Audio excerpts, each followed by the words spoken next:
May the words of my lips and the meditation of all our hearts be now and always acceptable in your sight, O Lord, our strength and our Redeemer. Amen. 3 men. The first one is in our first reading. That long passage from the book of the prophet Ezekiel. I'll warrant that most of us have never sat down to read the book of the prophet Ezekiel, and there's a fairly good reason for that. It's mostly quite impenetrable. It really does not lend itself to casual reading, and it remains, even for the devoted and quite well-educated reader, often quite puzzling. I am therefore not going to get into a detailed exegesis of this passage. I simply want to point out to you that the prophet Ezekiel, speaking on God's behalf, stood out here from the herd. It's not just that he, like most prophets, was prone to exaggerated and strange behavior, often with a symbolic character.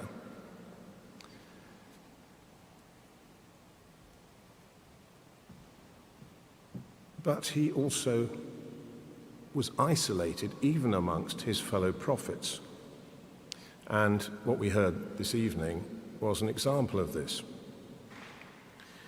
In that passage, he's denouncing not only the people as a whole, God's people, for not taking seriously the immanence of God, his very near presence, and not taking seriously his the immediate likelihood of God's acting powerfully among them.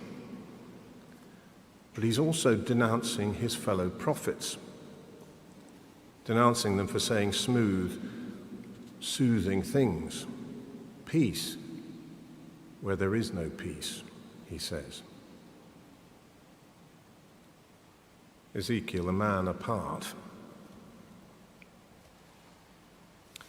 The New Testament reading, Paul arriving in Ephesus, a new city for his mission.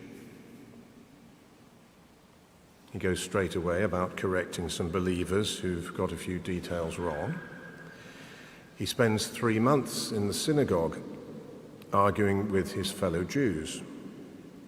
And then he spends 2 years out in the public space, persuading anyone who will listen to him. Miracles, we're told by Luke, attend him. But not all miracle workers are welcomed by him.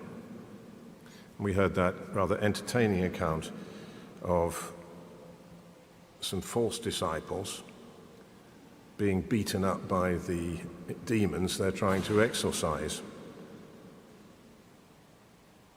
Paul, a man apart, standing as a beacon for truth. My third man is something of a leap, much more present. Luis Rubiales, the man whose infamous kiss on the lips of the Spanish World Cup winner Jenny Hermoso just 3 weeks ago today made him famous around the world. This is frankly a bizarre episode which in any rational set of circumstances would probably have faded from view on the very day, if only he had apologized and said something along the lines of having been overcome with the emotion of victory, and he didn't plan to do it again.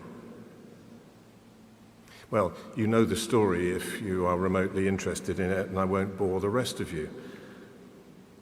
But Mr. Rubiales has dug himself an ever deeper hole.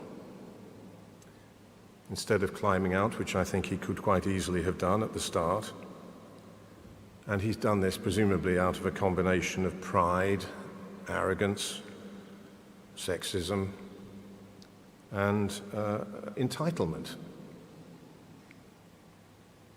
He's not without his supporters, not least his hunger-striking mother. But I suspect he has actually cut himself off from any future in football administration, his chosen career, in which he was really very successful. This little episode in these last few weeks has made him a man apart. Mr. Rubiales' little episode is rather reminiscent of various tragic narratives which we'll all have encountered, the King Lears and Macbeths and so on. Powerful people who work their own destruction through some flaw in their nature at the beginning, making a bad choice, and then compounding things with further actions which lead inevitably and grimly to their own disaster.